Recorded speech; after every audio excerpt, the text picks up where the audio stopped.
We discuss what we know about the YouTube shooting. Robert Mueller announces that President Trump is not a criminal target, and President Trump says he's going to put the military on the border. We'll discuss all of it. I'm Ben Shapiro. This is The Ben Shapiro Show.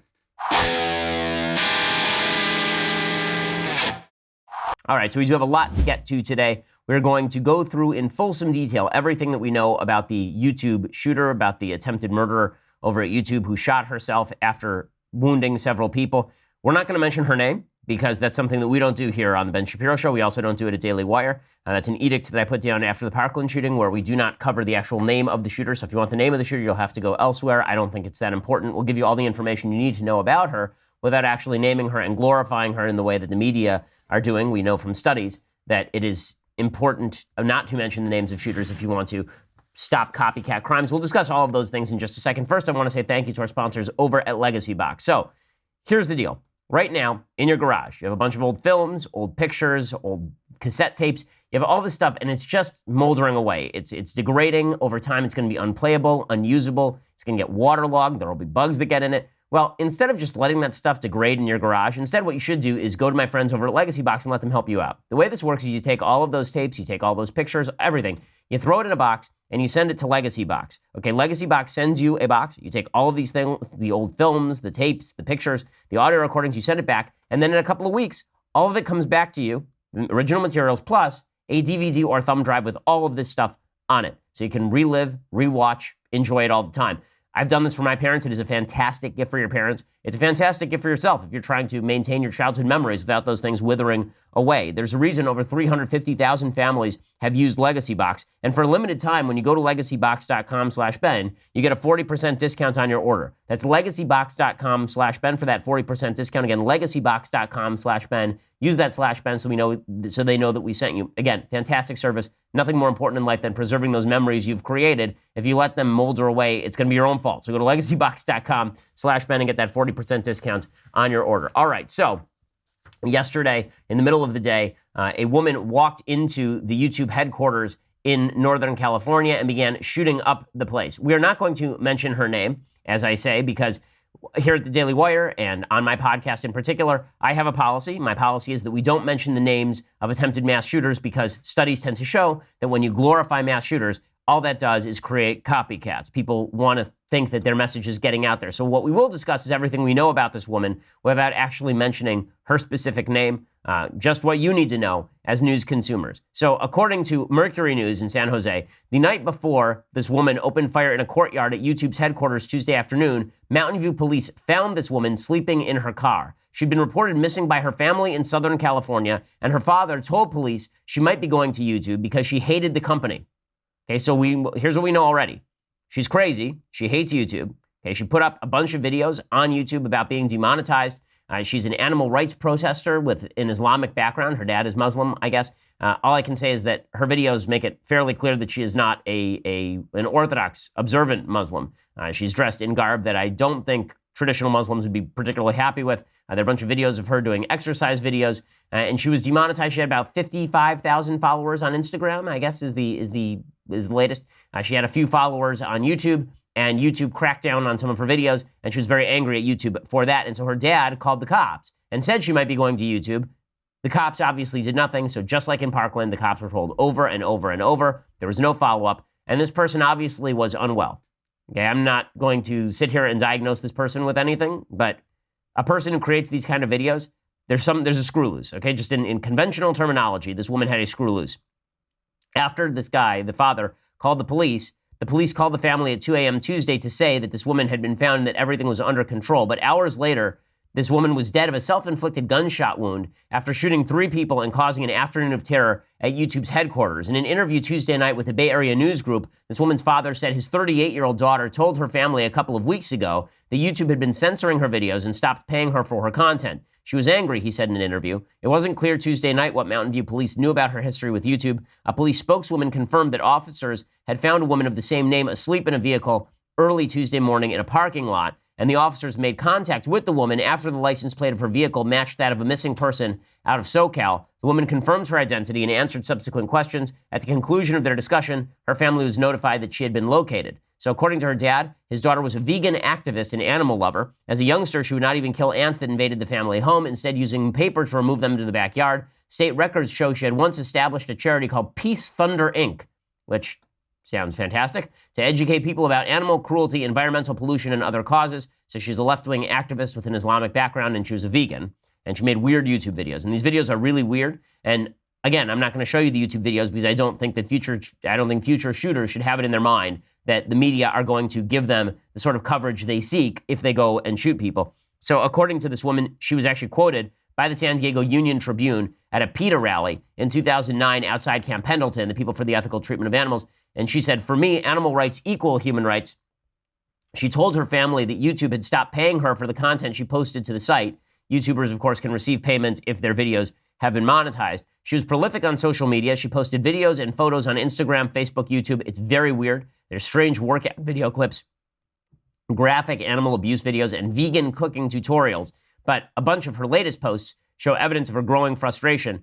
Apparently, all of her pages were taken down late on Tuesday. But, for example, in a March 18th Instagram post, she railed at YouTube, quote, "All my YouTube channels got filtered by YouTube, so my videos hardly get views, and it is called merely relegation. This also happened to many other channels on YouTube. This is the peaceful tactic used on the internet to censor and suppress people who speak the truth and are not good for the financial, political gains of the system and big businesses. I recently got filter on Instagram too, and maybe it's related to YouTube, and YouTube staff asked Instagram to filter me here too." And then she recorded a video on January 28th where she was complaining about her perceived discrimination by YouTube. She said, "I'm being discriminated and filtered on YouTube, and I'm not the only one. They restricted my ab workout video, a video that has nothing bad in it, nothing sexual."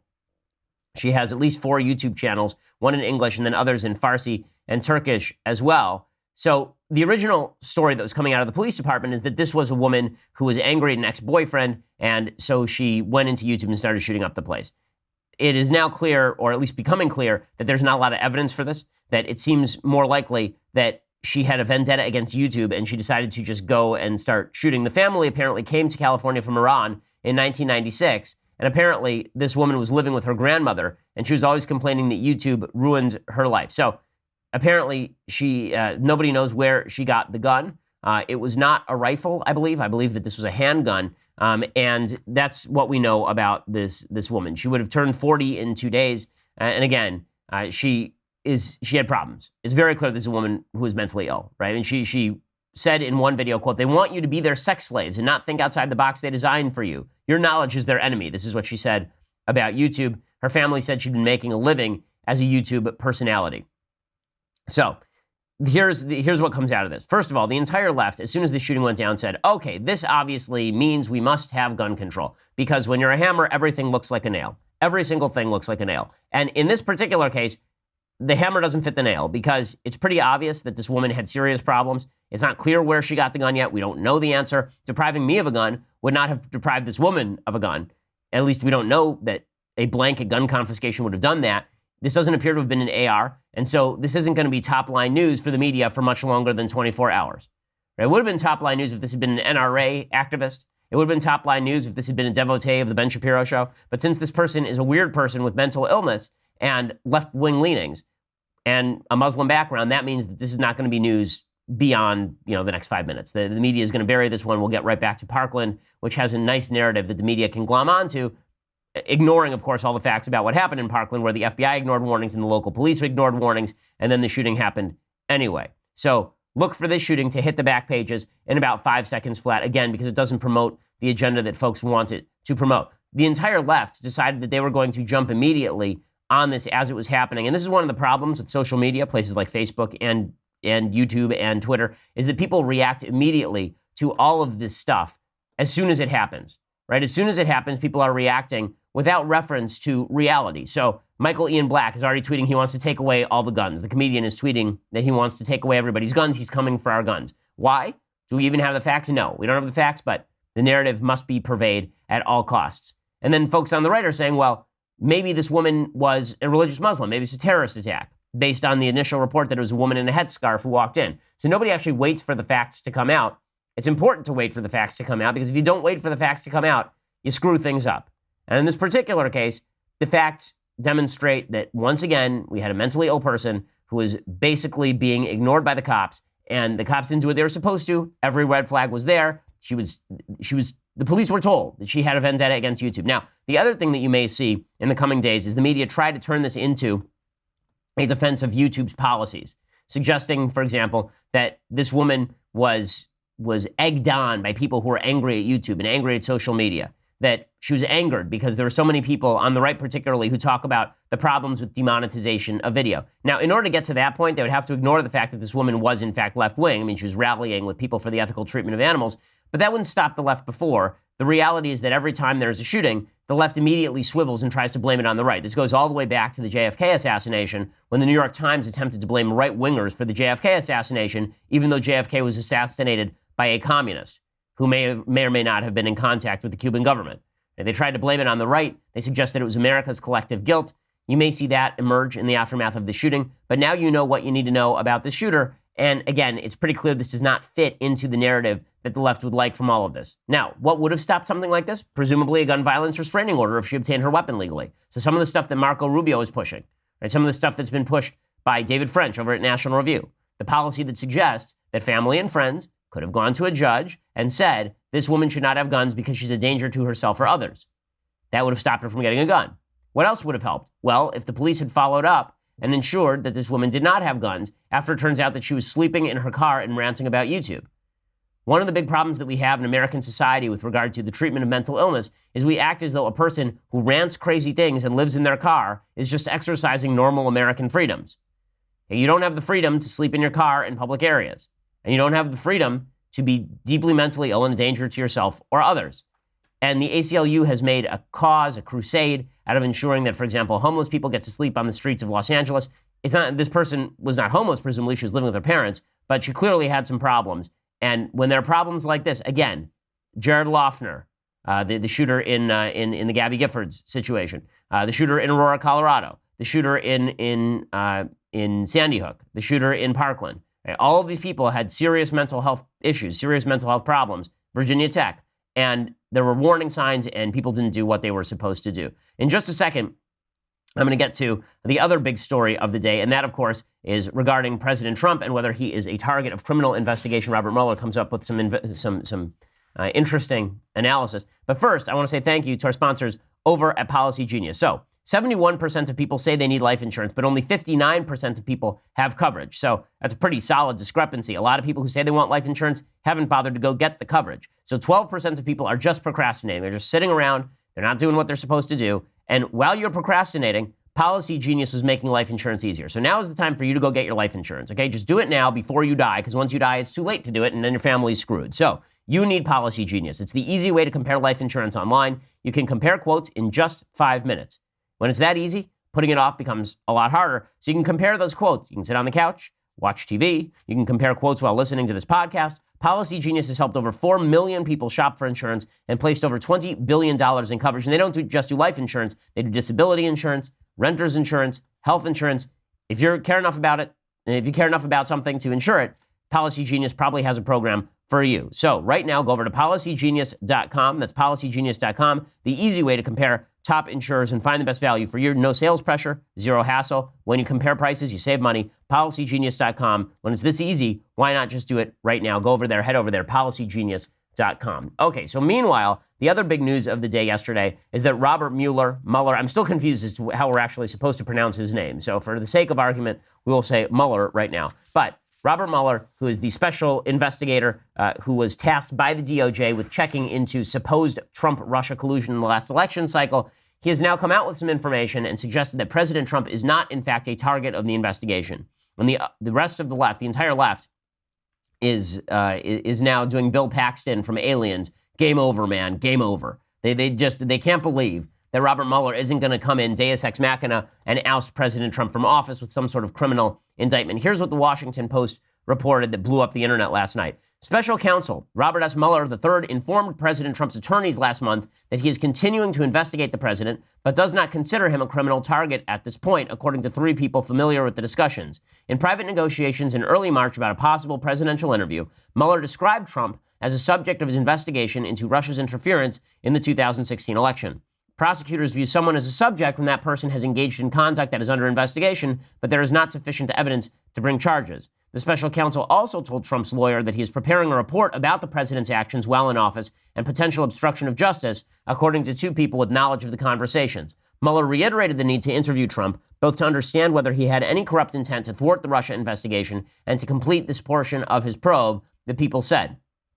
Mueller's description of the president's status has sparked friction within Trump's inner circle as his advisors have debated his legal standing. So the president, some of his allies, they apparently are seizing on Mueller's words as an assurance that Trump's risk of criminal jeopardy is low. But other advisors say, well, a subject can quickly become an indicted target. So there are a couple of questions here. And some good news for Trump and some bad news for Trump in this report from the Washington Post about what Robert Mueller is labeling Trump, a target, a subject, but not a target of the investigation. So point number one, after a year of investigation, more than a year of investigation by the DOJ and about 9 months of investigation by Team Mueller, there is no evidence to indict Trump at this point. Right? There isn't. So all of the talk about how Trump is on the ropes and Trump is going to be ousted from office in a criminal investigation, there is not evidence at this point, which means that the only evidence that Mueller can get is from Trump himself. And this brings us, right here, this brings us to some of the bad news for President Trump. When Mueller says that President Trump is a target of a subject, but not a target of the investigation, what he means is that he's still looking at everything Trump is doing, but he doesn't have enough information to indict. That could change. And so what he could be doing here is making Trump feel comfortable. He could be saying to him, Mr. President, look, I don't have the evidence to indict you right now. I have no interest really in indicting you, but I need to talk with you to clarify. Trump would be a fool to get in a room with Robert Mueller and testify under oath. He would be, or even to talk to the FBI generally, because it's still a crime to lie to the FBI, even if you're not under oath. The reason is this.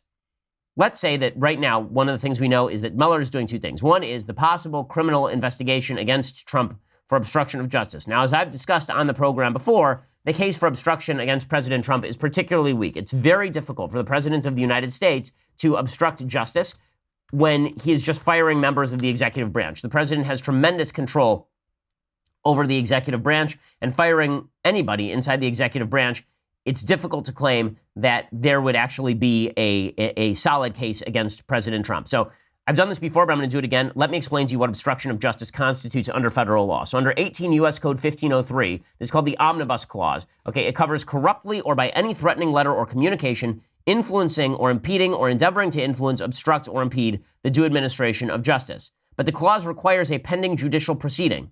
There is no pending judicial proceeding right now. If there were a pending judicial proceeding, if, for example, Trump fired James Comey in order to protect Michael Flynn, then that would be one thing. But if he fired James Comey just because he got mad, or if he fired James Comey because he didn't want James Comey investigating him, then that would all be actually perfectly legal under this clause.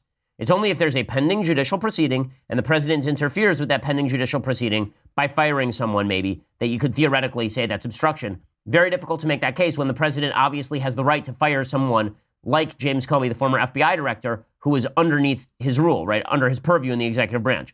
Okay, another clause of federal law that's often used when you're talking about obstruction is 18 U.S. Code 1512C. This provision of law covers anyone who, quote, obstructs, influences, or impedes an official proceeding or attempts to do so. So it's not clear that an FBI investigation is an official proceeding. And more than that, you have to prove intent. So you have to prove that President Trump actually intended to obstruct the investigation. He wasn't just pissed at James Comey. I think, realistically speaking, that's exactly why he fired James Comey, the former FBI director. He was angry at him because he went to Comey. He said, why don't you just say I'm not under investigation? And Comey said, I don't want to say that.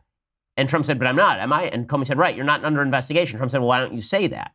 And Comey said, I don't want to. And Trump fired him. Right? I mean, I think that's how things went down.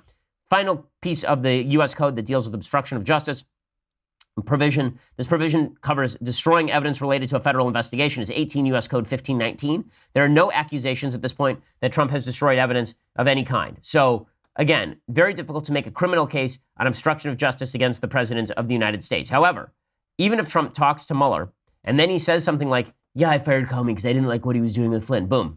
Now you're talking about a possible obstruction of justice charge. Okay, it would be difficult to prove in court.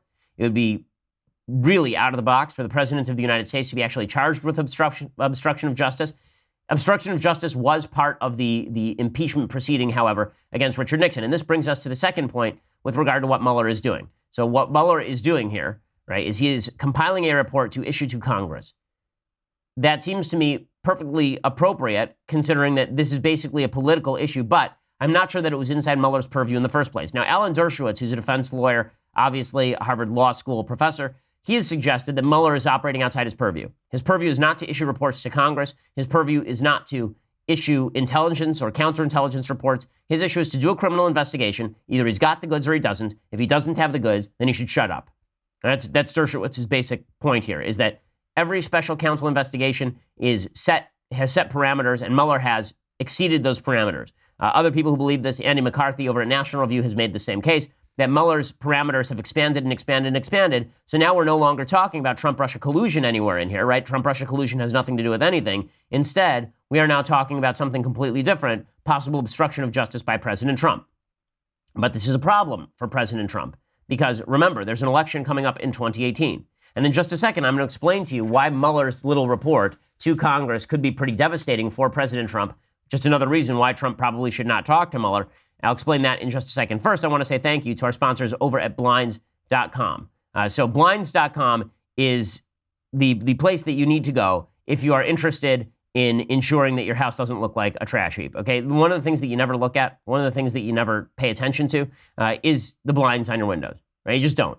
They look like garbage. They look terrible. But the reality is that you need to pay attention to those blinds because the window coverings in your house actually make a pretty large difference. We just had some of our blinds replaced by Blinds.com, and everything looks a lot better. And Blinds.com makes it really easy for you. So you don't have to go to a store, you don't have to shop around, you don't have to have someone come to your house. Instead, you go to Blinds.com, and if you're not sure what you want or even where to start with Blinds.com, you get a free online design consultation. You send them pictures of your house, and they send back custom recommendations from a professional for what will work with your color scheme, furniture, and specific rooms. They will even send you free samples to make sure everything looks as good in person as it does online. Every single order gets free shipping, and here's the best part. You screw it up, it's your fault, you mismeasure, you pick the wrong color. If you screw it up, Blinds.com remakes your blinds for free. They've made it really easy for you. For a limited time, you get right now 20% off everything at Blinds.com when you use promo code BEN. So make sure you use promo code BEN to get 20% off everything at Blinds.com. We're talking faux wood blinds, cellular shades, roller shades, and more. Blinds.com, promo code BEN. Rules and restrictions do apply. Blinds.com, promo code BEN. Make your house look fantastic. Blinds.com, promo code BEN. And again, when you use promo code BEN, you let them know that we sent you, and you get 20% off all of the things. So that's a pretty awesome deal. Check it out, Blinds.com. Promo code BEN. Okay, so back to the Mueller investigation. So as we say, according to the Washington Post, Mueller is drafting a large report that he's going to issue to Congress. And this, of course, will be a bombshell no matter what it says. If Mueller says, Trump acted improperly, but it's not criminal, then if Democrats win back Congress, they will attempt to impeach him. So here is why 2018 matters for Republicans if they don't want to see Trump impeached in the House. Now, the chances that he's impeached in the Senate are virtually nil, but he could be, or convicted in the Senate, anyway. He could be impeached in the House if Democrats win back to Congress. And right now, the polls suggest that they are very likely to win back Congress, which means, let's say Mueller issues this report a few months down the road. Let's say he issues it in December. Let's say he issues it in September. And this becomes an issue. If he issues it before the election, Democrats will use this as, elect us and we will impeach Trump, right? Hope will spring alive and anew for Democrats, and the turnout will be even greater than it otherwise would be because they will now have the grounds to go after President Trump. If he does it after the election and Democrats run the House, then there will presumably be some sort of impeachment proceeding because all they need is the drop of a hat and they're going to move to impeach Trump just because they don't like Trump. Doesn't matter that we've been hearing nothing about collusion. Doesn't matter that collusion was the buzzword for literally a year and a half here. None of that matters. They'll talk about obstruction. Sure, there was no collusion, but there was obstruction, and the president was acting in criminal fashion, and that means we have to impeach him. So this is why Trump should not talk to Mueller, because if he talks to Mueller, is there any doubt that if you're Trump's lawyer, you're just gritting your teeth the entire time?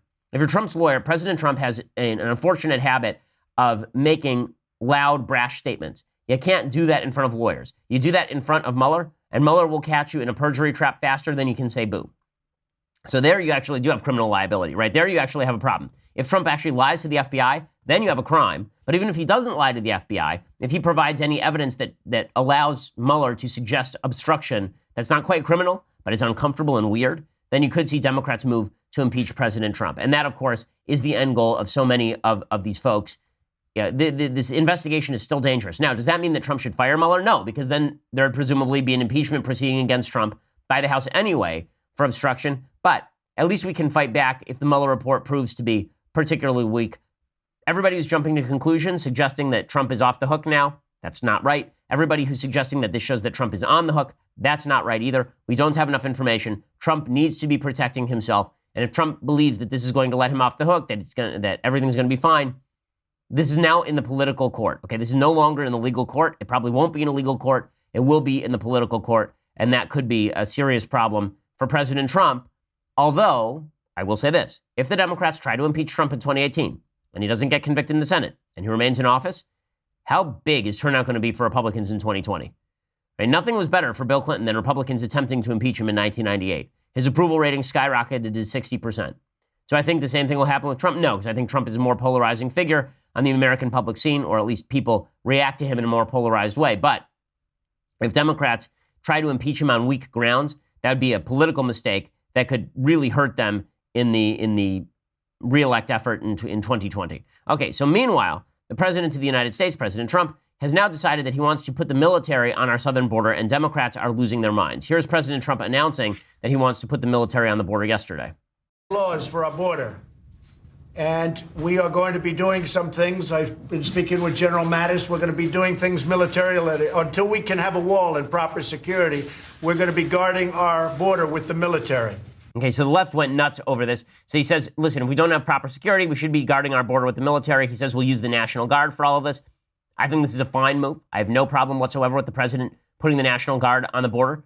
This is what he was elected to do. He was elected to solidify that border. And it's amazing to me that so many members of the left are truly upset about all of this. What do they think ICE is? ICE is a federal armed force that is on the border. This is just supplementing that federal armed force with members of the National Guard. And right now, there is a serious problem with not just illegal immigration, but flow of drugs and crime across that southern border. Now, even the Mexican ambassador came out yesterday and said that they understand President Trump's concerns, that this isn't completely ridiculous. Important. We certainly understand the concern not only that President Trump has, but people in the United States here have about immigration. Okay, so even the Mexican ambassador, I think, is making some noises that are correct here. The Mexican government has facilitated illegal immigration. This is true. The Mexican government benefits from remittances from people who cross the border illegally into America and then send money back to their family back in Mexico. They have an interest in those sort of cross-border monetary transfers that have been happening into Mexico. And that's why Mexico is not anti-illegal immigration, even though they are anti-illegal immigration into Mexico. But there's a deeper question at issue here. First of all, I just want to point this out. The reality is that illegal immigration does carry with it serious risks, not just in terms of crime, but also in terms of the heroin epidemic. There's a great book called Dreamland by Sam Quinones. I've recommended it on the show before in the things that I like.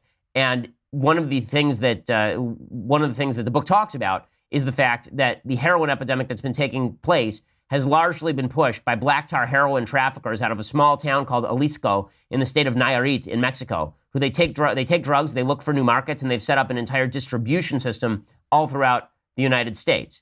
So according to Quinones, Mexican drug cartels use customer service. They deliver just like pizza delivery, and it really appeals to this new class of addicts who are white, really kind of unfamiliar, maybe a lot of times with the drug world. They don't want to get involved in Skid Row or housing projects where everyone has always bought dope. A drug addict wants one thing above all, and that's reliability. And these guys provided that above all. They relied on being very low profile. They didn't spend their money lavishly. They looked like the day workers outside your Home Depot. They drove old cars. They never used gunplay, drive-by shootings, or any of that kind of stuff because they didn't need to. According to Quinones, all these guys don't like selling heroin, but here's the thing. Back in the town where they're from, they've been humiliated all their lives. Their jobs are dead-end jobs. They work as bakers, they work as farm boys, they work as butchers. They don't have anything pushing them ahead. And as the business model began to take hold in Jalisco, Mexico, the effects were immediately seen in the town. People began to do better. They began to build big houses. They began to have nice trucks, nice cars. All around them, young men saw this, and they saw that this was a route to real economic progress. One of the strangest things I encountered when I was doing this book was how Levi's 501s were these huge forces in pushing the system across the United States.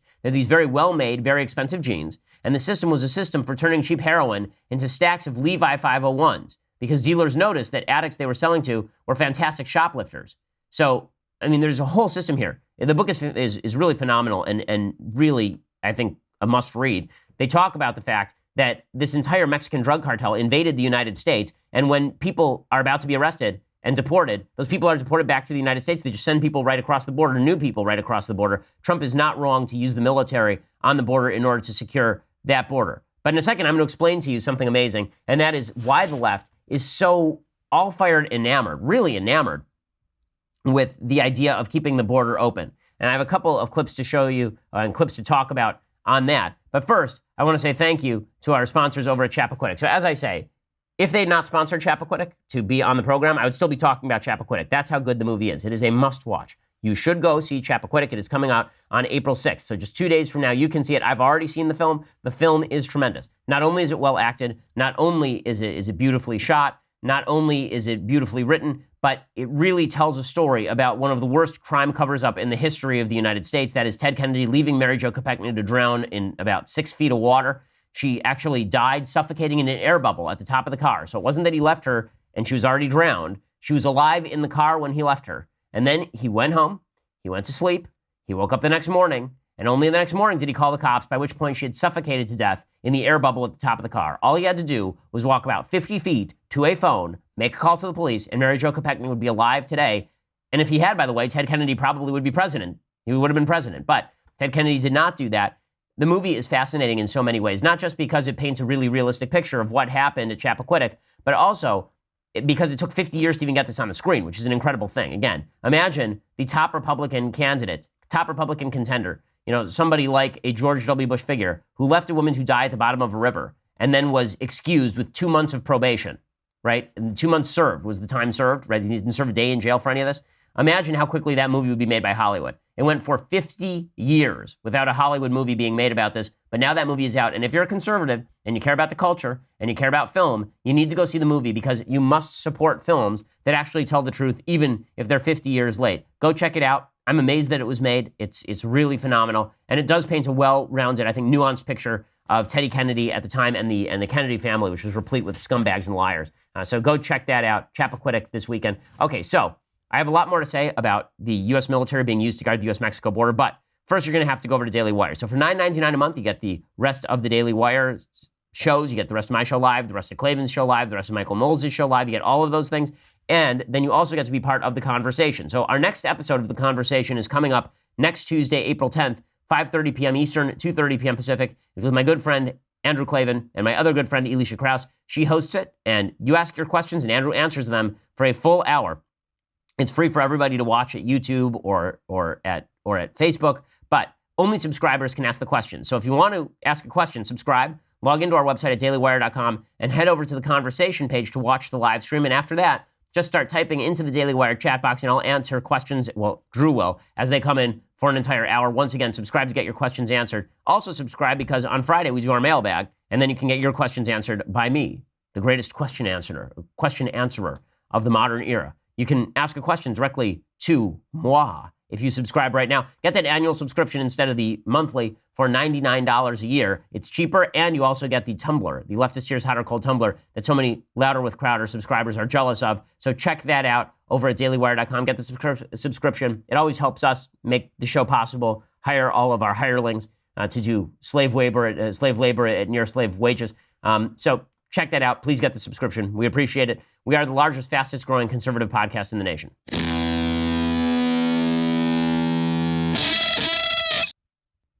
So President Trump wants to put National Guardsmen on the border. Makes perfect sense to me. I do not see why this is a big problem. But there are two groups of people who do have a big problem with this. People who are sort of the normal Democrats and then the radical Democrats. So we'll start with the normal Democrats. David Gergen over on CNN, who's been a longtime Democratic political consultant. He's angry about this, not because the policy is bad, but because he thinks President Trump is too militaristic.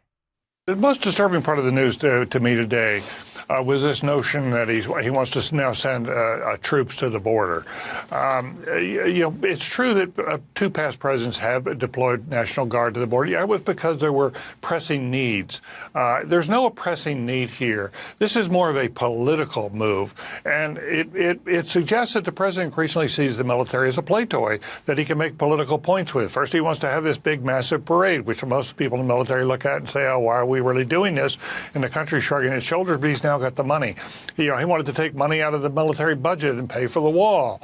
And now he wants to send troops to the border. There's no real reason why we need to send troops to the border. Okay, this is ridiculous. Okay, I'm sorry, this is just ridiculous. George W. Bush sent a border deployment of the National Guard known as Operation Jumpstart in 2006. It lasted for 2 full years. The operation sent more than 6,000 troops to California, Arizona, New Mexico, and Texas to repair secondary border fence, according to CNN, and construct nearly 1,000 metal barriers and fly border protection agents by helicopter to intercept immigrants trying to enter illegally. And then another president did this too. Does anyone remember?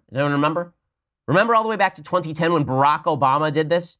Okay, Barack Obama deployed National Guard troops as part of a border protection plan in 2010. They said up to 1,200 National Guard troops would be in place along the U.S.-Mexico border for up to a year to assist U.S. Customs and Border Protection. So Democrats are upset with this because the guy who's doing its name is Trump. Otherwise, they wouldn't care.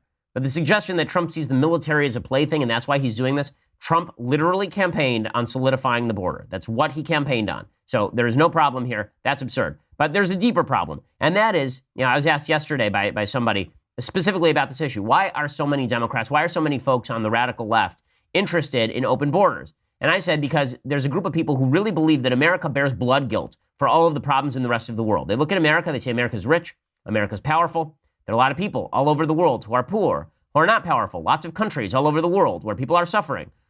That's our fault because we're rich and powerful. In their view, world politics is a zero-sum game. Well, just demonstrating this, Tucker Carlson had on last night a fellow who calls himself a border angel. Okay, his name is Enrique Morones. He is a person who attempts to smuggle people across the border. He's a founder of the caravan of migrants that was headed to the U.S. via the U.S.-Mexico border from Central and Latin America. And here he is with Tucker Carlson explaining why he thinks that it's fine to smuggle people across the border.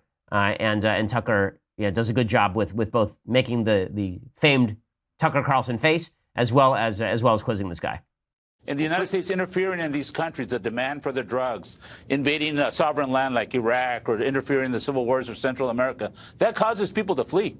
The U.S. should be more welcoming. So and our there's 20 sins, much our more sins are the reason this is. So you hate America, very is what big you're part saying. Very big I don't part know of why. that is Actually, it's the US interesting. sins. You're blaming America for illegal immigration into America. Okay, and that is essentially what he's saying. Tucker does a good job of boiling it down there. But this guy is saying that America is responsible for sins all over the world, so America should take in all of the refugees from those sins. So a couple of things that are weird about that. Number one, if you really think America is such a terrible place filled with such awful people, why do people want to get in? Right? If a country victimized my country and destroyed my country and made my country a wrecked state, why would I want to live in the country that just wrecked my state? Why would I want to be a citizen of the country that is apparently just a predatory force around the globe? That's a weird logical gap. Maybe just for the materialistic gain, I suppose. But the other point here is that there is an actual attempt by some members of the radical left to castigate America for our global sins. Again, the idea being that America is bad and America must be punished. Too much of America's foreign policy from the left has been based on this. When Barack Obama did his fabled apology tour all around the Middle East and Europe after he was elected, this was the basic message. America has sinned in the world, and we are here to rectify those sins. And if that means that we have to curb our economy with the Paris Accords, cracking down on American economic growth for the sake of chimerical environmental gain, then we will do it. Everything will be fine because we deserve it. We deserve it. It's our fault, right? And if it comes to propping up the UN, one of the most useless and nefarious institutions in the history of modern politics, if we have to do that in order to slap America itself, we'll do that because America is a guilty place filled with guilty people, and they have to pay. Now, this view of the left is a really dangerous one. And if you're wondering why politics has become so polarized and so yelly and so screamy, it's because there's no way to have a rational conversation with people who legitimately believe that the United States has to pay for its past sins and that virtually everything counts as an American sin. So when President Trump says he's going to put people on the border, I'm all in on that. I think that's a perfectly rational thing to do. And I also think that the illegal immigration crisis is not all that hard to solve. It's just that there are a bunch of people on the left particularly who don't want that crisis solved. They want more illegal immigration because they think that America ought to pay on a moral level. That's on the radical left. It's not every Democrat. There are many other Democrats who don't want to solve the illegal immigration situation because they believe that they're going to be able to get additional Democratic voters as people are made citizens, or they believe that, for example, a bunch of people are going to vote Democrat if they see nasty pictures of Republicans pushing for deportations. It's a political football. But again, this core group of leftists who believe that America is a bad force in the world, and therefore we must be punished by taking in all sorts of refugees and immigrants, that's dangerous stuff. And there's no way that the United States can survive with that sort of perspective becoming more and more common. Okay, so now I want to talk about something that really weird that happened yesterday. This is a weird thing that happened yesterday to me. So I have become friendly with a student at Marjorie Stoneman Douglas High School whose name is Kyle Kashuv. He first started becoming prominent when he was speaking out in favor of gun rights, even though he was a witness to what happened at the Parkland High School. And the entire left basically ignored him. And so I pointed out to the media that they should stop ignoring survivors who disagreed with them. And so he started getting booked a little bit more.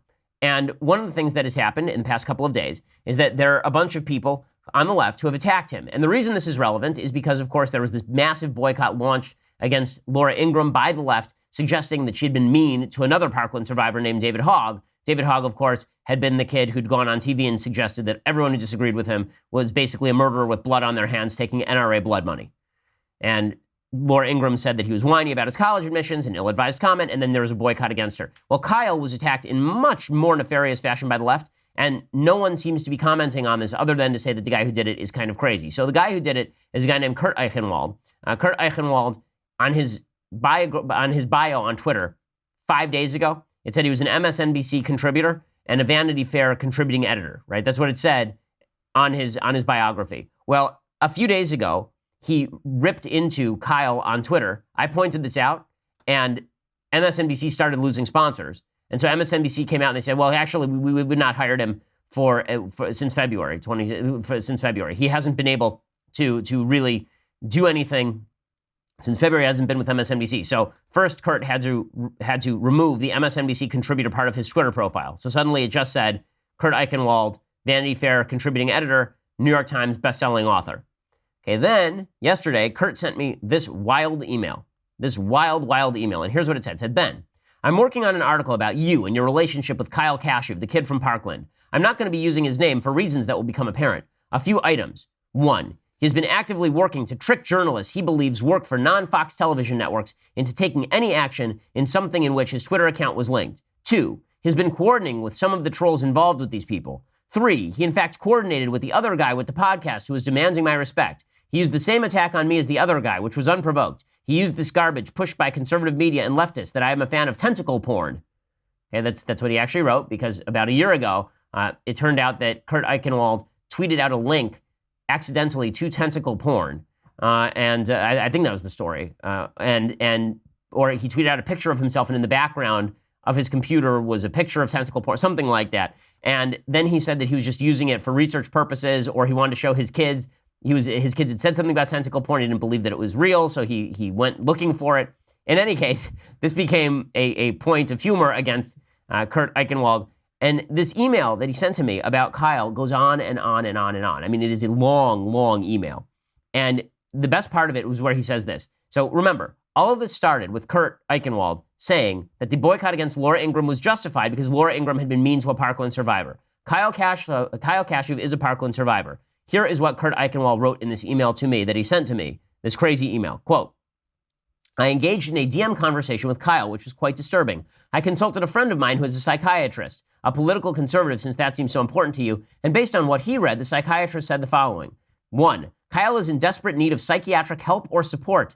The psychiatrist did not have enough information to assess if the issues he saw in the conversation were the consequence of the shooting, being psychologically unprepared for being thrust into the conservative media as a go-to kid, or if there's an underlying pathology that preceded these events.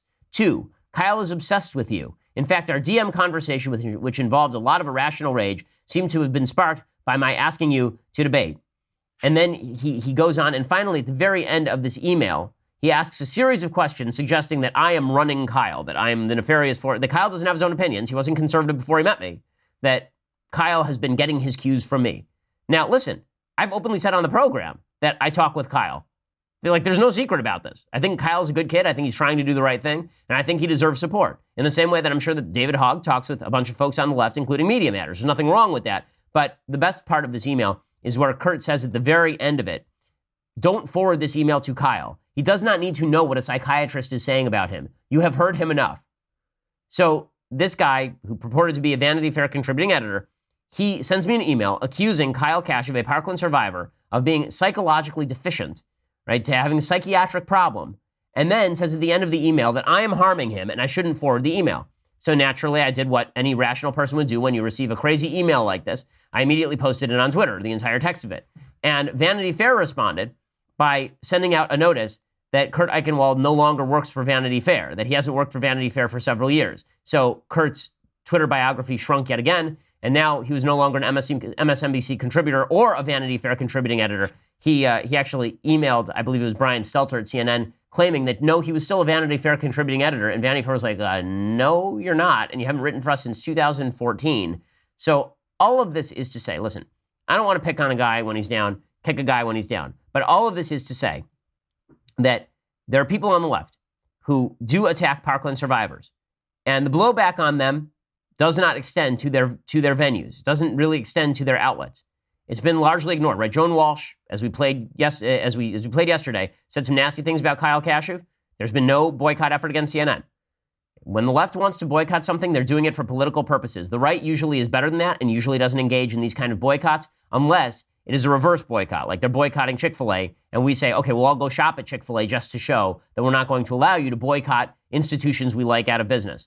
But it's amazing what the same left that says you can't target a Parkland shooter, can't target rather a Parkland survivor, will say that if it's a Parkland survivor we don't like, that we will actually go have them psychologically evaluated without their knowledge and then say that you should not tell the person that happened. It's an amazing thing. And frankly, I think that Kyle has a very solid legal case for defamation against Kurt. So we'll see how all of that goes. But things certainly are crazy. Okay, time for a couple of things I like and then a couple of things that I hate. So things that I like. Since it is the middle of Passover, I would be remiss if I did not play some music from The Prince of Egypt. I remember when I first saw this movie as an Orthodox Jew, I found a couple of things a little irritating about it because it's not exactly biblically accurate in a couple of ways. So, for example, they use the trope that is used, I believe, in the original Ten Commandments as well, that the king of Egypt is the same age as Moses, right? That Pharaoh is the same age as Moses. They're actually brothers. They're adopted brothers, not that Pharaoh was older. There's not a lot of evidence in the Bible that Pharaoh was, in fact, Moses' adopted brother as opposed to Moses' adoptive father. But in any case, the movie itself is worth watching. It is quite good. It was, I believe, the first DreamWorks major animation film, if I'm not mistaken. And the music is Steven Schwartz, the same guy who did Wicked, and the rest of the music in the film is done by Hans Zimmer, who, of course, has gone on to have an enormous career doing things like Christopher Nolan's Batman movies and Interstellar. Here is the first number in the musical, Deliver Us, which is the best number in the whole show.